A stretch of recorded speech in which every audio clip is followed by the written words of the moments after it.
Hi guys, and here's my latest update on the ULEZ expansion that happens this year on, when was Judgment Day again, Arnie? August 29th. Right. I thought I'd do this one outside because A, it's actually stopped raining for a bit and the sun's come out. B, I need the exercise, quite frankly. And C, if by any chance Mayor Sadiq Khan is watching this, he'll be able to see the actual areas that his ULEZ scheme will be rescuing from pollution, congestion, and antisocial automotive antics. Yeah, right. So in this episode, we find out that nearly 750,000 cars will be impacted by ULEZ. We look at the mayor's loopy alternative transport offering for those affected by it, and I'll also give you the details of the next big protest event. Brown car guy.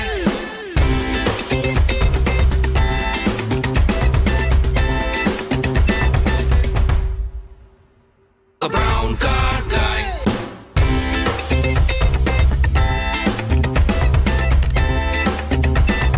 Brown car guy. So from the beginning of this thing, TfL has been telling us that only 200,000 cars will be impacted when ULEZ is extended to the whole of London on August 29th. this year. However, the RAC put in a Freedom of Information request, and guess what they found? 700,000 cars, in fact 691,559 cars to be exact, registered in Greater London are either petrol cars first registered prior to January 2006 or diesel cars registered prior to September 2015. Opening that up to all vehicles and not just cars, the number grows even further, 851,065. I'd say that's knocking on the door of 1 million motorists that are going to be affected by this. Why those dates, by the way? Because that's from when the Euro 4 kicked in for petrol cars and Euro 6 for diesel cars, which of course are the ULEZ compliant emission standards. Now, to be fair, there are a number of petrol cars prior to that are both officially and unofficially ULEZ compliant. What do I mean by that?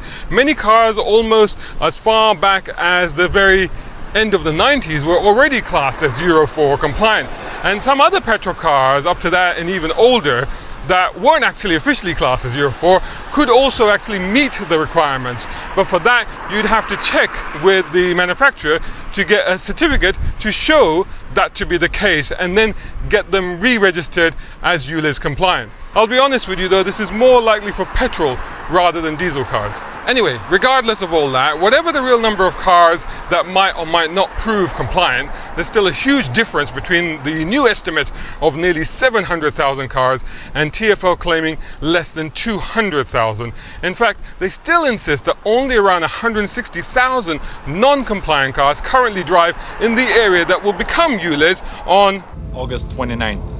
The RAC head of roads policy, Nicholas Lice, said cleaning up London's air should undoubtedly be a priority, but the sheer number of vehicles that don't meet ULEZ emission standards in Greater London suggests there will be a massive financial impact on motorists and businesses through having to fork out £12.50 every day that they drive in the zone.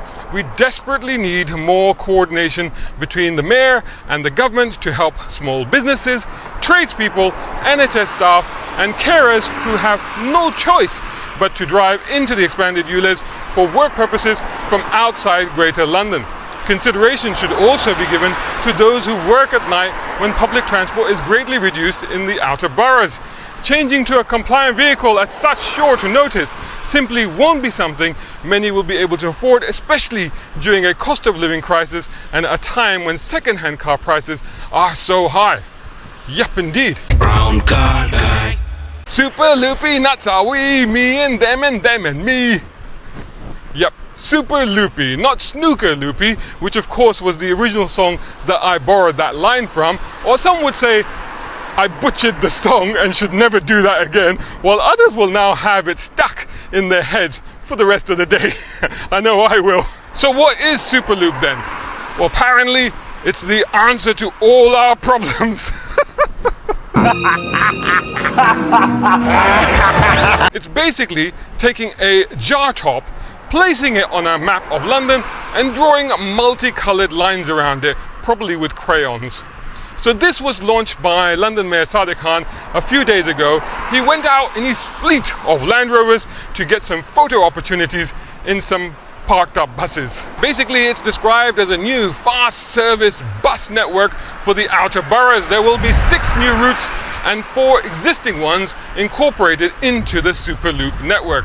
So 10 so-called express bus routes. And yes, they will actually be branded Superloop. New services are planned between Harrow and North Finchley, North Finchley and Walthamstow, and between Walthamstow to the Royal Docks via Ilford. A more frequent X26 route connecting Heathrow and West Croydon is also being implemented.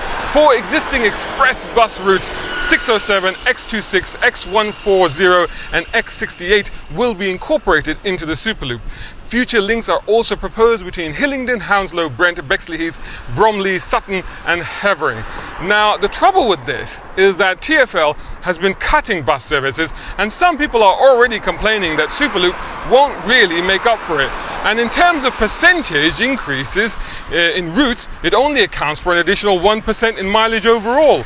Also, this is not exactly a so-called zero-emission network, as they don't have electric buses to run all the routes. For example, the X26 route, which is the longest route, will connect West Croydon and Heathrow, but, and get this, they don't have an electric bus that has enough range to actually run that route. So considering that ULEZ kicks in on August 29th. when will we get the Superloop service? Well, apparently 40% will be completed by the summer, but all 10 routes won't be in operation until the end of 2024, about a year after the introduction of ULEZ. Great, thanks for that, Sadiq. Oh, and you see the gap in the east across the Thames? Yeah, there's no way across. Not until Silvertown Tunnel is open, and that's expected in 2025. But anyway, we have this Pac-Man style colourful new network that will save the day when it becomes too expensive to use those potentially up to 850,000 vehicles. So rejoice, mums with kids, tradesmen with tool, and 24-hour care workers, and many others, because this is what will replace your non-ULEZ car. Isn't it great? So what are you worried about? No, really, tell me exactly why this won't help you. Do it in the comments below. Brown car guy. And make sure you're at the next big anti-ULEZ expansion protest on the 15th of this month. Oh, and this one promises to be a biggie. In fact, I hear there's going to be a stage set up at Trafalgar Square with some VIP speakers. I might be there too. Where and when? Well, like I said, Trafalgar Square, 15th of April from 12 p.m. onwards. Catch you all in the next video. Brown car guy. Hope you enjoyed that video. If you did, please hit the like button and share this video as well if you can. And while you're at it, check out these guys who also sponsor my content. I am deeply grateful to them because it helps me to buy new equipment, put fuel in the cars, and yes, buy a cup of coffee. You can do the same. Just go here or right here on YouTube. Just hit these 3 little dots down here and click on thanks. Make sure you're signed in first. My content is free, but this is how you can help me keep it that way. I may even send you a gift. Oh, by the way, watch this next.